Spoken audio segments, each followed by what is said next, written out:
sayyidina wa habibina Muhammadin wa ala alihi wa sahbihi ajma'in, amma ba'd.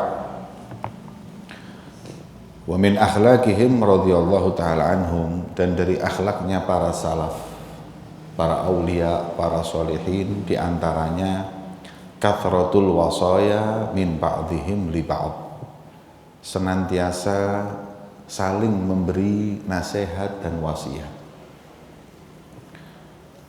Dan bukan cuman memberi nasihat, wa qabuluhum al mawa'id, dan mudahnya mereka itu kalau diberi nasihat, mudahnya kalau mereka itu ditegur, mudahnya kalau mereka itu diingatkan. Wa syukruhum al wa'id, dan tiap kali dinasihati orang, yang nasihatin itu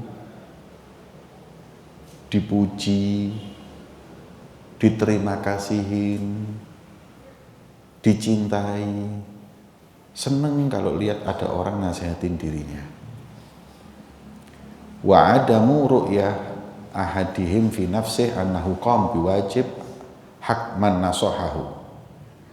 Gak pernah ketika dinasehatin merasa bahwa saya sudah melakukan apa yang dia katakan, ya, walaupun dia sudah berbuat baik seumur hidupnya, yang soleh pun, yang alim pun, kalau dinasehatin itu nerima.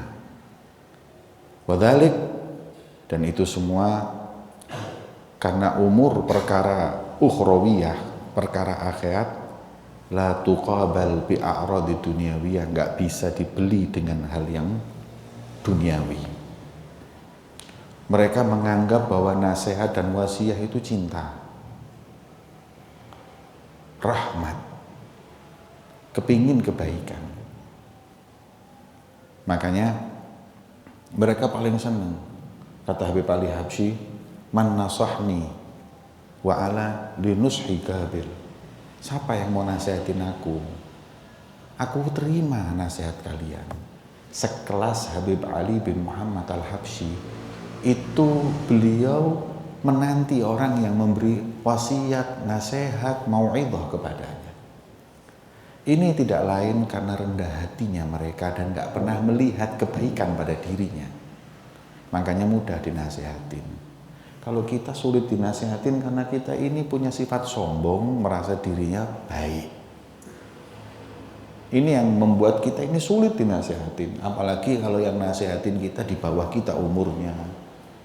Atau mungkin yang nasihatin kita itu orang yang mungkin tidak lebih baik dari kita. Khudul hikmah walau min afwahil majanin. Ambil hikmah, ambil ilmu, ambil nasihat walau dari lisannya orang gila. Ya. Itu seperti Imam Imam Ahmad bin Hanbal. Kurang soleh apa, kurang alim apa, ketika beliau masuk penjara karena oleh pemimpin itu dipaksa untuk mengatakan yang batil. Beliau nggak mau. Beliau masuk penjara, nggak di penjara aja, disiksa. Disiksa Imam Ahmad bin Hanbal ini. Sampai nggak kuat, nangis tengah malam dia sama Allah, nangis.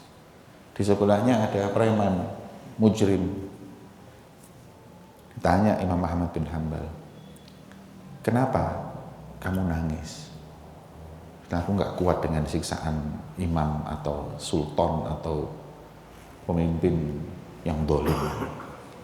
Aku harus mengatakan Quran itu makhluk, padahal nggak seperti itu hakikatnya. Terus kamu nangis? Iya, nggak kuat. Aku ini preman, aku ini bajingan. Aku masuk sini nih karena melakukan kriminal, tapi aku kuat. Aku ya disiksa seperti kamu, aku ya dipenjara, tapi aku kuat. Padahal aku ini bela setan. Aku jalan di jalannya syaitan. Ketika aku disiksa, ketika aku dipenjara, aku kuat. Kamu di jalan Allah, di jalan Rasulullah, bela Allah, bela Rasul, disiksa nggak kuat, mending bela setan kan. Imam Ahmad dengar omongan itu, tambah kuat imannya, sampai ketika keluar, saya lupa namanya ini, preman ini, ditulis oleh beliau bahwa dan dari masyayikhku dan dari guruku, gurunya Imam Ahmad bin Hanbal itu siapa aja, ditulis si preman yang di penjara ini. Termasuk guruku yang mengajarkan aku tegar menghadapi cobaan. Coba lihat, nah, kalau kita, kok preman kok ngajari aku, kiai kok diajari preman, ya apa sih? Mungkin sifat kita ini enggak dijadikan gurunya. Jadi hati mereka itu bersih, nggak pernah merasa lebih baik dari siapapun. Tawadhu, ini yang membuat mereka itu mudah dinasihatin. Pokoknya gini, kata Nabi SAW, al-kibru batarul haq. Orang kalau udah di hatinya sombong, nggak bisa menerima kebenaran. Nggak bisa menerima kebenaran. Dinasihatin nggak bisa, dikasih mauidhah nggak bisa, merasa dirinya lebih baik. Nah kalau kita punya sifat seperti itu berarti kita nggak beres. Walaupun nasihat juga ada caranya, katanya ulama, an-nasihah amamal mala fadhihah. Jangan nasihatin di mimbar. Pemimpin salah, jangan nasihatin di mimbar. 4 mata bilangin. Kalau di mimbar ya tambah nggak mau. Merasa punya pimpin, pernah jabatan, punya semuanya, dipukul di mimbar, ya enggak mau. Kecuali kalau memberi fatwa atau mengatakan yang mukhalafah lil kitab wal sunnah, ya kita ngomong walaupun di mimbar yang bilang seperti ini salah. Tapi untuk personil mengatakan fulan gini, enggak bisa. Terus mau tobat karena enggak ada. Nasihat amamal malak fadhihah. Jelekin itu bukan nasihatin, jelekin orang. Nanti diajarin kalau nasihat itu 4 mata. Nasihat itu nggak depan orang. Ya Habib, ya Ustadz, anak ngasih nasihat, ahlan wa sahlan. Jangan telat-telat kalau ngaji, marhaba. Terima kasih, jazakumullah khair. Ustadz, jangan ghaib, jangan absen terus, marhaba. Terima kasih. Ustadz, ojo males-males, ojo lemu-lemu awakmu. Ya, marhaba. Tapi kalau terus di mimbar, Ustadz saiki lemu-lemu bendoting aku. Tambah tak lemokno wis nih. Enggak bisa.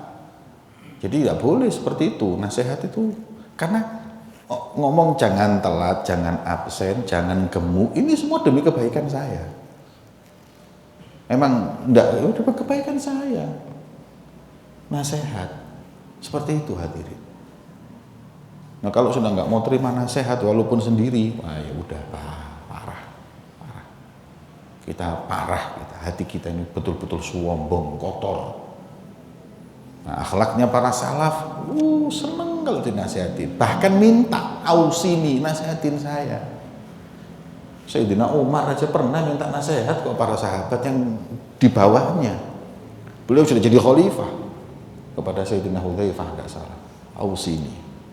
Sampai mengatakan ini nanti Amirul Mukminin, nanti pemimpinnya umat Islam, nggak apa-apa, ngasih nasihat saya. Ya wis ya, kalau memang dipaksa saya tak ngomong. Iya, sami'tu annaka jama'ta baina hullatain fi yum wa jama'ta bainal idamain fil akal wa fit ta'am. Saya dengar kamu itu pakai baju sehari 2 kali, boros. Saya dengar kamu kalau makan lauknya 2 macam, boros. Amma hadani, setelah dengar langsung 2 hal ini, kufituhuma, aku lepas mulai sekarang nggak akan pakai baju sehari 2 kali, nggak akan makan. Ini sudah jadi presiden, khalifah, terima masukan dari siapapun. Hakata. Nah makanya diberi contoh sekarang oleh Imam Sya'rani, gimana dulu para salaf itu kalau minta nasihat, mereka akron, setingkat. Bukan murid minta kepada gurunya gampang, teman sama teman. Kan kadang-kadang ya punya teman, duduk-duduk minta, ausini. Coba, kamu mungkin tahu saya ini punya kekurangan apa, nasihatin aku. Kon gini, kon ngomong kadang ngawur, kon gini. Ya. Ini orang baik. Dan dikatakan di sini, wa syukruhum lil wahid, terima kasih. Katanya Imam Ghazali dalam Ihya-nya disebutkan, orang ngasih nasihat, orang itu kayak ada orang mau gigit sama ular atau kalajengking. Terus ngomong, hati-hati ada ular kalajengking, hati-hati. Loncat, akhirnya nggak kegigit. Kira-kira Anda terima kasih apa ngamuk-ngamuk? Ada orang diselamatin marah apa? Senang. Senang, terima kasih Allah kau nyelametno aku. Itu nasihat. Ya. Jadi kalau kita dinasihatin kamu jangan sombong kayak gini, ini lebih daripada kalajengking sombong ini. Kamu jangan suka iri, jangan hasad. Ini lebih daripada ular berbisa. Terus kita dinasihatin terima kasih. Kono ojo iri mbak aku. Nggak mau. Kayak orang mau digigit kalajengking, aja kalajengking, jarno po. Biarin aja biar gigit. Masa gitu? Mengedan. Nah, maka itu orang diberi nasihat itu kita terima. Kalau enggak kita bermasalah. Asal tadi ya, jangan nasihatin depan orang, karena itu fadhihah, itu jelekin orang, bukan nasihatin orang. Wa qad qala rajulun lil Hasan al-Basri, ada satu orang datang ke Imam Hasan al-Basri, minta nasihat, ausini. Maka beliau menjawab, a'izza amrullah, muliakan perintah Allah, haitsu ma kunta, dimanapun kau berada, yu'izzakallah haitsu ma kunta, niscaya Allah memuliakanmu di keadaan apapun. Ini nasihatnya Imam Hasan Basri kepada orang tersebut. Dahulukan, muliakan perintah Allah. Yang lain nanti, perintah Allah dulukan. Kalau kau dulukan perintah Allah, Allah dulukan kau. Kau muliakan perintah Allah, Allah muliakan kau. Ya, itu diajarkan oleh Imam Hasan Basri untuk perintahnya Allah ini nomor satu. Itu kalau kita mau bahagia hidup dunia akhirat. Nah, kenyataan di lapangan nggak seperti itu. Perintahnya istri kadang lebih mulia dari perintah Allah. Perintahnya teman, kita putus hubungan sama teman itu bingung. Putusan sama Allah, hubungan sama Allah nggak bingung. Gak enak aku. Dijak ngombe atau nolak gak enak aku. Gak dipikir kadit nawak awak ini. Gak koncoan. Bingung menungso. Tapi kalau perintahnya Allah, dia nggak takut Allah putus hubungan sama dia. Nah, ini tidak boleh. Kalau rajul Umar bin Abdul Aziz, ini nasihatnya Umar bin Abdul Aziz ini penting ini. Ketika satu orang berkata kepada Umar bin Abdul Aziz, "Ausini, beri saya nasihat wahai Umar bin Abdul Aziz." Faqala lahu, 3 nasihatnya beliau. Saya kalau ceramah sering saya bawa ini. 3 nasihat beliau. Yang pertama, ihdar, hati-hati. Antakuna mimman yukhalitu sholihin wala yantafi'u bihim. Dalam riwayat walam ta'mal bi amalihim. Jangan kamu itu kumpul sama orang soleh, deket sama orang soleh, deket ulama, deket habaib, deket kiai, tapi kau nggak ngambil manfaat dari ilmu mereka, tapi kau nggak beramal seperti amal mereka. Hati-hati lu. Kalau orang deket setan, jadi setan mending. Lagi deket ulama jadi setan. Jangan hadirin. Kita kalau sudah deket sama ulama, deket sama orang soleh, kita dituntut untuk ngambil manfaat dari mereka. Beramal seperti amal mereka, walaupun kadarnya berbeda. Mungkin orang solehin itu kalau bangun malam mulai jam 2 sampai subuh, kita enggak lah, setengah 4 sampai jam 4 subuh wis. Sama-sama bangun malamnya tapi beda kadar kekuatannya, enggak apa-apa. Mereka puasa Daud, kita Senin Kemis, gak kuat aku kayak mereka. Berarti Anda ini ngambil manfaat. Kalau cuma kumpul sama orang soleh nggak dapat manfaat, malah kumpul orang soleh amalannya jauh dari orang soleh. Ihdzar, kata Imam Umar bin Abdul Aziz, hati-hati kamu. Nah, kita ini kan senang hadir hall, iya, hadir hall sana, hadir hall sini, terus dibacakan manakibnya, cerita hidupnya, terus kita nggak jalan seperti jalan mereka. Gimana ini? Kita hadir hallnya aulia, ceritanya mereka puji orang, ceritanya mengagungkan orang, pulang dari hall caci maki orang, ghibahin orang. Ya apa ini? Ihdhar, kata beliau, hati-hati. Ya, nanti ada babnya ini masalah ghibah ini. Ada satu fasal khusus ini. Imam Sya'rani ngomong masalah ghibah ini.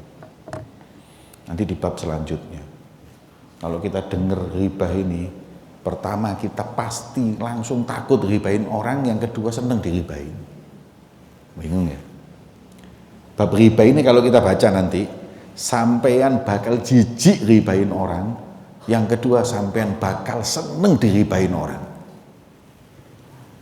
Kalau sekarang kan enggak, seneng ghibahin orang, belenek lek dighibahi. Ya sudah, kita seperti itu. Ayo kon ngomong gak, masuk sing ndek ngarep iki padha ae. Nggih. Ngerasani wong nikmat ngono, tapi lek dirasani, sapa ngerasani aku? Itu kita gitu. Padahal salaf enggak. Salaf enggak pernah mau ngerasani orang, kalau dirasani senang. Wah, nanti ada babnya satu fasal khusus. Nek sampean maca, berubah pikiran sampean. Nek perlu ana wong ngrasani sampean mbok kei dhuwit. Saking senengnya. Ya, tapi nanti kalau kita baca di episode yang selanjutnya nanti. Jangan kau kumpul orang soleh tapi kau nggak dapat manfaat dari mereka. Nanti jadi hujah yang memberatkanmu, bukan yang meringankanmu. Almar'u ma'aman ahab. Oh, yang penting kita dekat sama orang soleh. Manusia dibangkitkan dengan yang dia cintai. Iya, kalau kau beramal seperti mereka. Lendak, ya tambah ruwet kon. Yang pertama, yang kedua, au yalumul mudhnibin wala yajtanibudz dzunub. Atau kau jangan jadi orang yang suka mencaci maki orang berbuat dosa, tapi kau sendiri nggak bisa jauh dari dosa. Kalau ada orang berbuat dosa, kita caci, kita hina. Padahal kita sama mereka. Cuman ini kelihatan, kamu nggak kelihatan. Orang maksiat itu ada dua, hadirin. Ada mutajahir, ada yang tidak. Mutajahir itu terang-terangan, boleh kita nahi mungkar. Ada orang di rumahnya singitan ngombe, wis jarno, itu urusanmu. Tapi kalau terus nggawa homer di jalan, ngombe, lah itu boleh nahi mungkar. Karena nyakitin orang, dosa, dan dia bangga dengan kemaksiatannya. Tapi kalau tidak mutajahir, sudah bukan urusan kita nggak boleh tajassus. Jangan. Mudhnib itu orang yang berbuat dosa. Jangan kau caci pezina, jangan kau caci peminum minuman keras, jangan kau caci ini. Ya. Malah yang kita khawatirkan kalau kita itu ayar itu apa? Ayar itu menghina kemaksiatan orang. Kata Nabi, nggak mati kecuali orang itu akan melakukan hal yang sama. Ya. Wis ana sing ngurusi. Kayak saiki rambuy.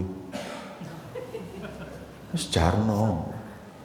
Bisa ada yang ngurusi, wis enggak usah kita caci maki di rumah. Dek gini sosmed ini buat apa? Entek dosane rambuy. Gara-gara kita. Ya, biar dia tanggung jawab sama Allah. Kalau enggak dihukum yang benar, ya nanti mereka juga akan tanggung jawab sama Allah.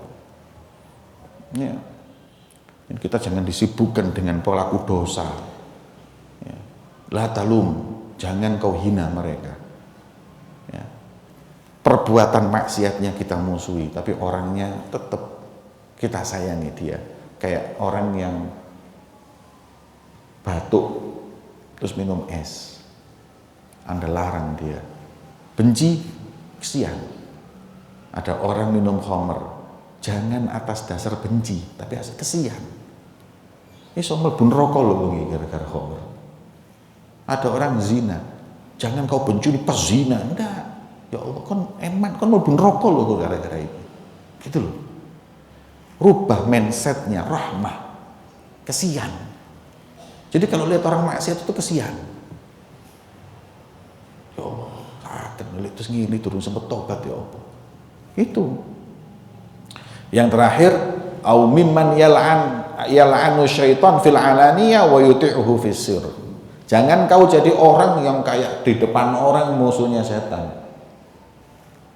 Wah, di depan orang kayak benci dengan maksiat, benci. Wa yuti'uhu fis sir, padahal Di waktu dia sendirian, taatnya sama setan. Nggak usah caci maki setan depan orang, di belakang kita ini rangkulan mbek setan. Maka itu ini wasiat beliau kepada rojul, ini kepada kita. 3 hal ini. Kalian alhamdulillah senang orang soleh, berbuat beramalah seperti mereka walaupun kadarnya beda. Kalian jangan caci maki orang ahli maksiat, ya. Kalau kalian caci maki, percuma, kalian juga maksiat sama Allah. Dan jangan laknat-laknat setan depan orang, sedangkan kita di belakang rangkulan sama setan. Ya. Kemudian, qala rajulun lil Fudail bin Iyad, ada seseorang berkata kepada Fudail bin Iyad, ausini, beri aku nasihat. Beliau menjawab, hal mata waliduk, bapakmu kemana? Ada orang minta nasihat, dijawab, aina waliduk, hal mata waliduk, mana abahmu, mana bapakmu? Jawabannya, naam, iya bapakku sudah meninggal. Qum anni, ngaliyo, pergi kau dariku. Fa inna man yahtaj ila man ya'idhuhu ba'da maut walidihi la tanfa'u ma'idhah. Orang yang sudah dikasih sama Allah peringatan dengan matinya bapaknya, terus nggak taubat, nggak sadar, ya nggak mungkin bisa ada mauidhah yang nyampe ke telinganya.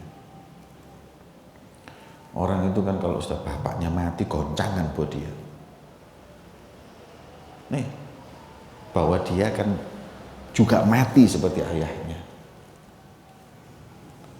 Dan Rasulullah mengatakan kafa bil mauti wa'idhah. Cukup kematian seseorang itu adalah mau'idhah, pemeringat, nasihat, agar orang tahu bahwa hidup di dunia ini sementara, mati seperti bapaknya mati. Kalau sudah bapak mati masih sibuk dengan dunia, nggak ngambil pelajaran. Kalau sudah bapak mati nggak ngambil pelajaran, terus pelajaran mana yang bisa membuat dia taubat di jalan Allah? Maka itu, ini diantaranya. Wa qala rajulun li Muhammad bin Wasi', seorang berkata kepada Muhammad bin Wasi', ausini, beri saya nasihat. Kata beliau, kun malikan fid dunya wal akhirat, jadilah raja kau dunia dan akhirat, jadilah kau presiden dunia dan akhirat. Kaifa dzalik? Ya, gimana jadi raja ini? Jawabannya, izhad fid dunya, zuhudlah kau dengan dunia, kau jadi raja. Karena orang zahid itu kan raja. Raja belum tentu raja. Sebagaimana Syekh Abu Bakar bin Salim mengatakan, hakikatul muluk, hakikatnya muluk ini zuhad. Orang yang tidak diperbudak oleh dunia, itu raja. Kalau orang diperbudak sama dunia, raja jadi budak. Nih, ada orang nggak kaya, tapi dia zuhud dengan dunia, nggak ambisi dengan dunia. Dunia yang ada diterima, yang enggak sudah. Nggak pernah dibuat tergila-gila dengan dunia, nggak pernah mikir kepikiran dunia, nggak pernah. Ini raja ini. Raja presiden mikiri, ya pikir korupsi ketemu apa gak enggak iki. Sudah bingung. Ini apa ini, uang saya taruh di mana supaya aman ini. Nanti ini gimana? Ini pikiran ini buat dia jadi budaknya dunia. Walaupun raja depan orang budak. Ada budak tapi nggak cinta, nggak ambisi dengan dunia, jadi raja, jadi zuhud kan ini. Hal hakikatul muluk. Jadilah kalian raja, jangan jadi budak. Caranya jangan ambisi dengan dunia. Boleh cari dunia, kita semua cari dunia lah, tapi ambisi jangan. Harus punya target, harus kaya, harus mikirin dunia besok gimana ini, harus ininya dijadikan budaknya dunia. Wa qala lahu rajul zidni, terus laki-laki itu tadi tanya, oke, selain itu nasihat apa lagi? Ij'al nafsaka dzamban wajlis ilan nas wala taj'al nafsaka ra'san tatlubu minhum an yajlisu ilaih. Jadikan dirimu itu sebagai buntut. Duduk di majelisnya orang, jangan kau jadi kepala yang kepingin orang duduk denganmu. Jangan cari popularitas. Jangan cari jabatan. Jangan nyari posisi. Posisikan aja orang yang ada di hadapanmu, tapi jangan minta orang memposisikan kamu. Orang kalau suka ihtiramun nas itu penyakit aja. Pingin untuk mimpin, jangan kau jadi orang yang suka mimpin. Jadilah kau orang yang suka dipimpin. Kalaupun harus mimpin terpaksa. Ya. Maka itu beliau mengatakan seperti itu. Ya. Jangan pernah pingin dicium tangan, jangan pernah pingin untuk didudukkan di depan, jangan pernah pingin untuk disanjung. Saya pernah ceramah, yang saya hormati bulan keselip siji gak tak sebut jenengi, ngamuk, ya bener ya, marah dia. Kenapa nama saya gak disebut, bulan disebut. Bayangkan. Terus datang ke saya, kenapa ente nggak sebut nama anak? Tak jawab, ente mari, ente loro ente. Ya, Anda sakit. Kenapa Anda senang untuk disebut? Mestinya ente bahagia, jazakumullah khair, ente tidak sebut nama anak. Kalau ente tidak suka,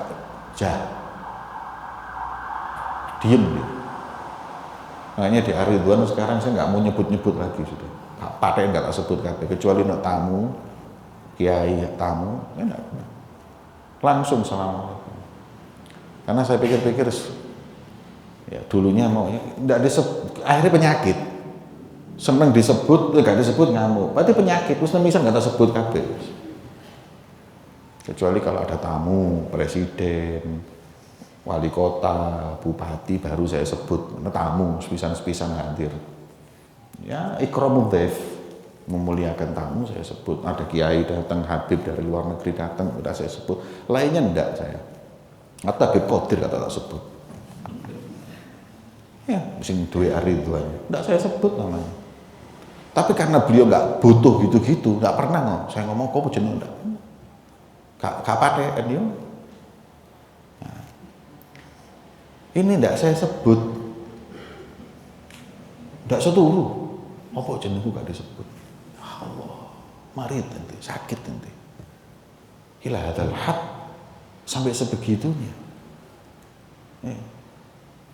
Yes, khair insyaallah. Kecuali kalau kita diundang ceramah ke orang, kita sebut ya, yang punya majelis itu semuanya yang hadir, ya nggak apa-apa. Pokoknya Allah. Kalau hidup tidak terlalu harus kita katanya Habib Ali bin Hasan saya bil Masyhad al-Attas al-haya baina jabr wa sabr. Hidup ini antara dua, nyeneng wong mbek sabar tuh kok godaane orang. Kita disakiti sabar, kita najburun nas. Senang. Ya ada Masya Allah al-Habibah Allah yatil umroh. Saya dulu pernah nggak terima ada satu ustadz atau satu ulama nggak punya ilmu, nggak punya apa, tapi kalau hadir hall didudukkan di depan. Ini pemimpinnya majelis ini orang besar, Masya Allah. Ya, ini sekelas Hatta Habib Umar menghargai orang ini. Dan saya kan orangnya jari, kalau ada apa-apa itu ngomong saya. Pas ada kesempatan saya ngomong, Habib, kenapa antum posisikan ini orang? Kita ini tuan rumah. Orang yang datang pengen apa, anak kasih. Ada yang datang ke sini pengen makan, tak kasih makan. Ada yang datang ke sini pengen ilmu, anak biarkan ulama ini ceramah kasih ilmu. Ada yang datang ke sini pengen zikir, tajak zikir. Kebetulan ini orang datang ke sini pengen duduk depan, tak kasih biar seneng. Najbur, nyenengkan hati. Astagfirullah, ya akhir Jawa. Orang ini mintanya datang dari jauh-jauh ke sini supaya duduk depan. Itu keinginannya dia, tak kasih. Miskin, dari jauh-jauh dia. Pengennya itu, saya kasih. Yang datang ke kita, kita kasih. Ente ya Jamal, datang ke sini pengen apa? Berkah. Ente pengen ilmu, anak kasih. Mau duduk sana di sini, berkah ilmu dapat. Makanya nggak tak duduk ke depan. Ente juga masih muda. Anak tahu ente pengennya ke sini apa? Anak tahu. Ono sing kepengine mangan tok iki, berkatan nih. Dia tak kei berkatan. Tapi kebetulan dia suka ini kehormatan. Saya hormat. Jadi yang datang ke kita minta apa saya kasih. Kalah. Ini wong gede ngomong kayak gini. Kon cuma pura-pura ngomong kayak ngono udah ora gendeng kon. Ya. Jawabannya ulama ini subhanallah, tentrem di hati. Ya namanya saya masih muda. Saya tanya ini 10 tahun yang lalu. Bukan baru kemarin, 10 tahun yang lalu saya umur sik 30-an. Saya kira sik 22. Yen 30. Nah. Subhanallah, mesti enggak ya orang umur segitu tuh anak-anak yang baru lulus pondok itu kan masih hamasah, lihat mungkar enggak kuat. Saya dulu juga gitu, tapi lama-kelamaan dengan belajar berubah. Iya. Ini seperti itu. Pernah saya ke guru saya tanya, pertama pulang dari Hadramut ini repot. Lungguh ngarep diwara kurang ajar, lungguh mburi diwara pura-pura tawadhu. Kepingin diseret supaya lungguh ngarep, cari ini.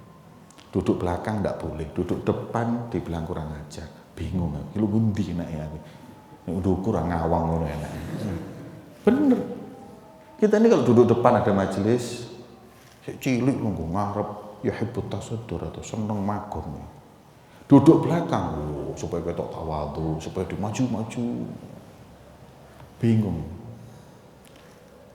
Nggak kuat saya tanya sama guru saya, Habib, di mana saya mesti duduk? Di depan saya diginikan, di belakang saya diginikan. Apa kata guru saya? Berarti kamu hadir bukan karena Allah, karena orang. Kamu hadirnya bukan karena Allah. Kalau karena Allah di depan, di belakang, di tengah, gak ngurus wong ngomong apa. Kamu datang karena Allah. Kamu datang karena manusia. Lungguh ngarep dingin, lungguh iki karena kita datang untuk manusia.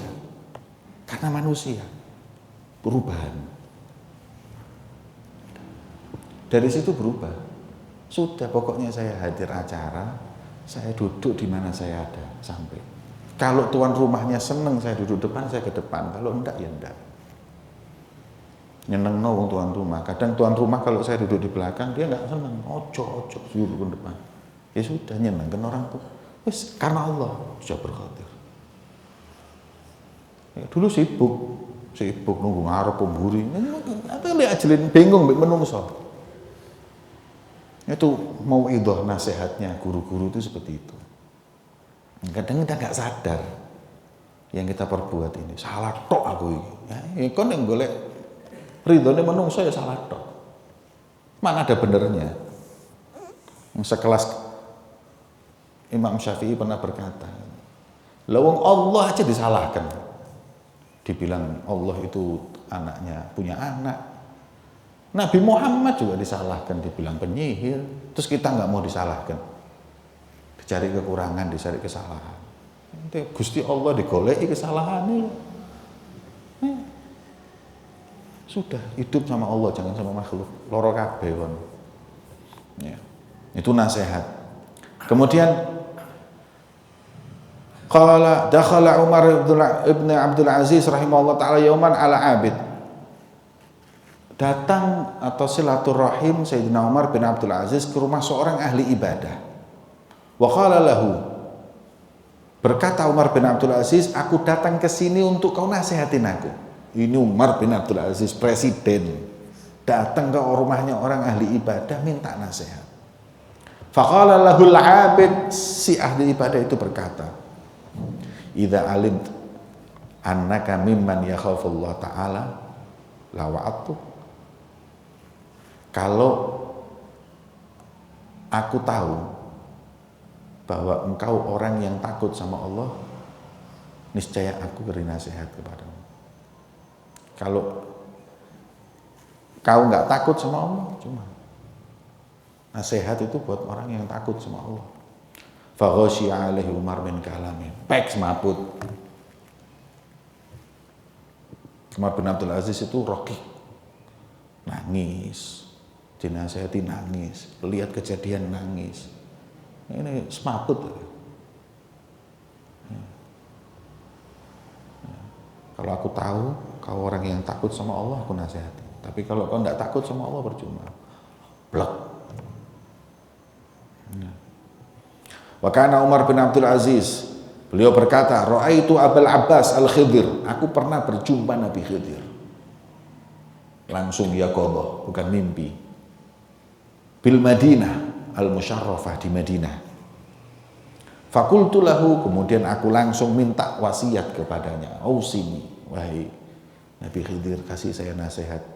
Kata beliau, iyyaka ya Umar an takuna waliyan lillah ta'ala fil alaniyah wa aduwan lahu fis sir. Hati-hati, jangan kau di hadapan orang kayak wali Allah, padahal hakikatnya kau musuhnya Allah.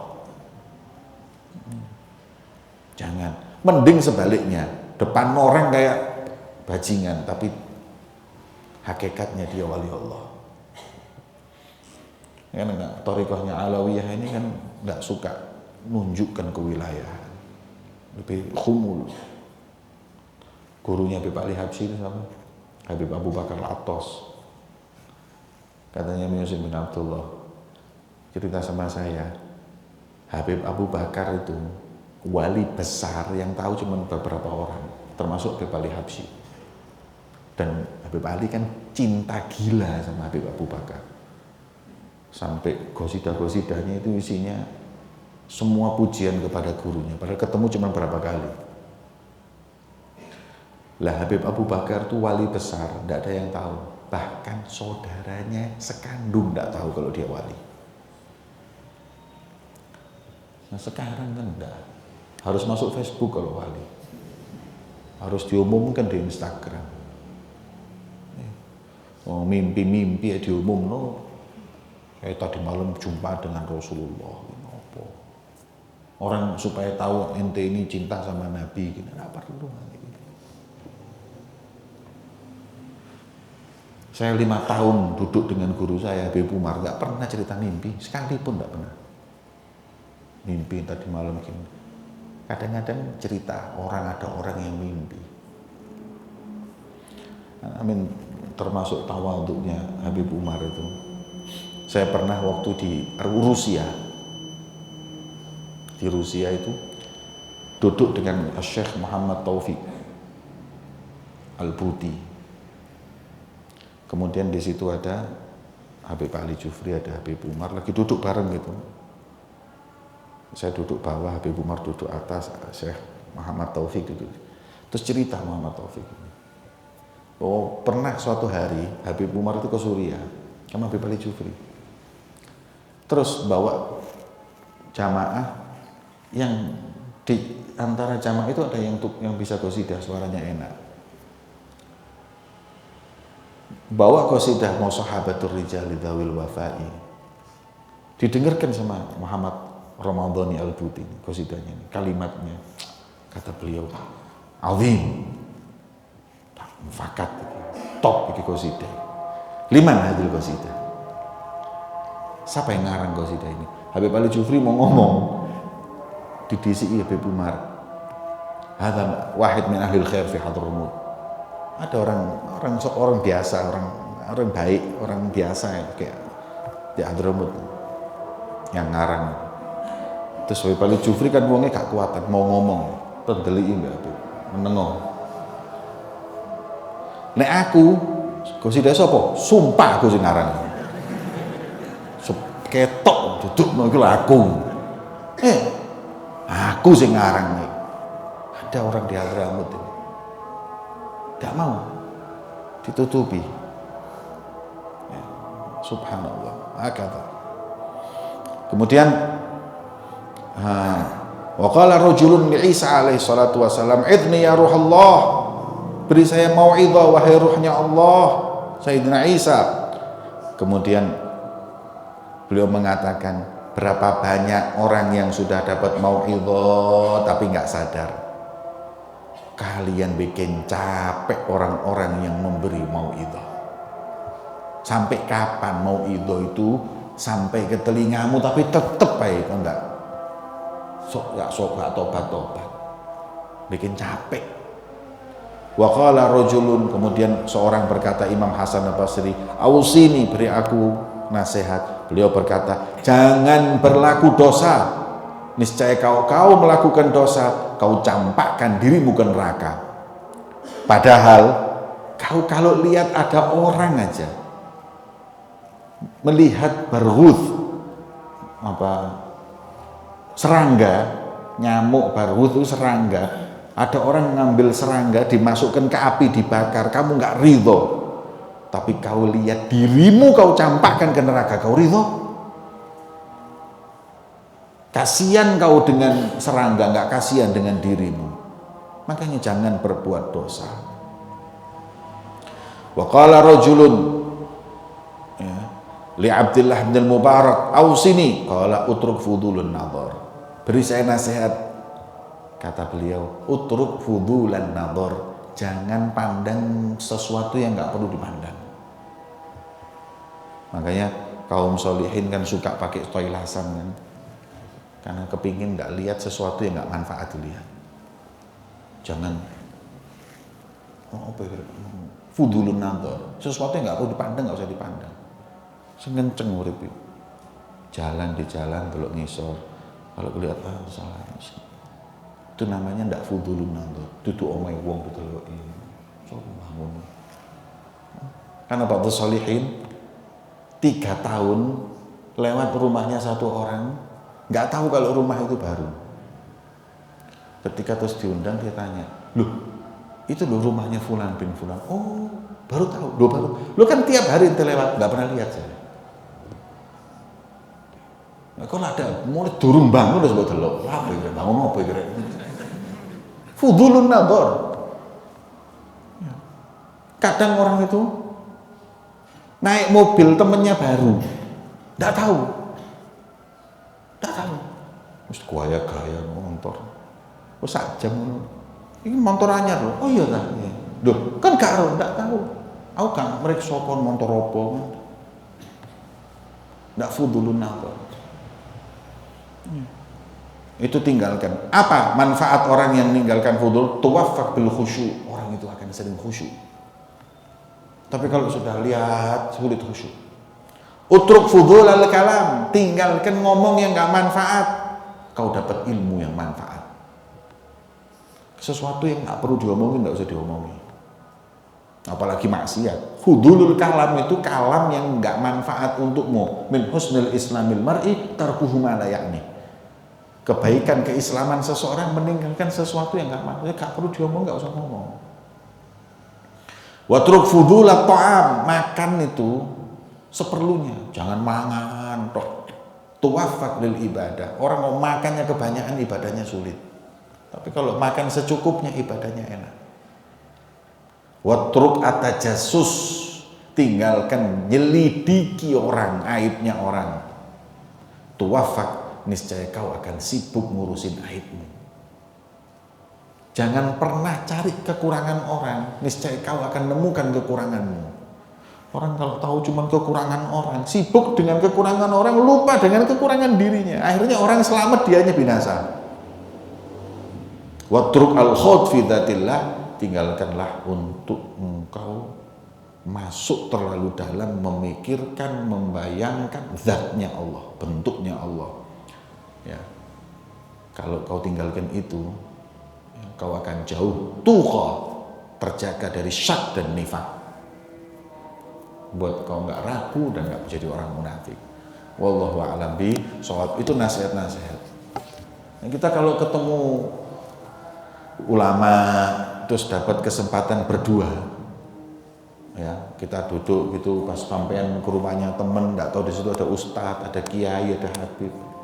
Minta nasihat. Ojo salaman tok ae. Wong meneh jaluk rida. Lah iki sing garai kiai gak soge-soge. Ketemu wong jaluk barokah, barokah minta air.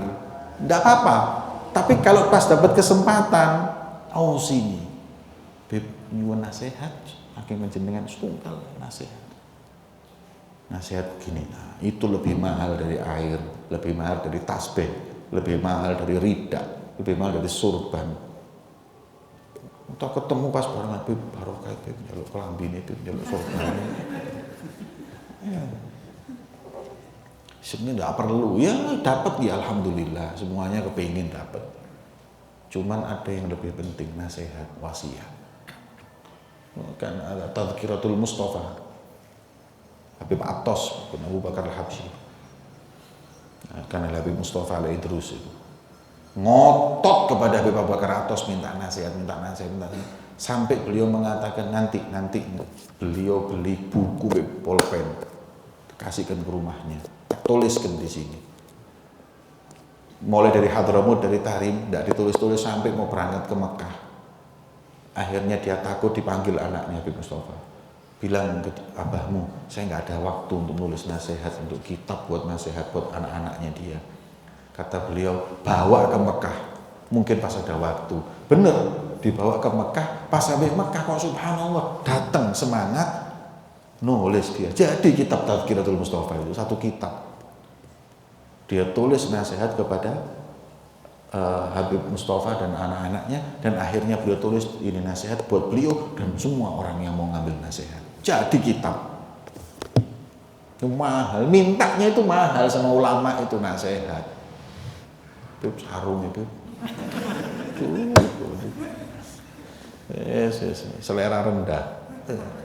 Nasihat pegang teguh sampai mati. Wallahu a'lam bishawab. Assalamualaikum warahmatullahi wabarakatuh.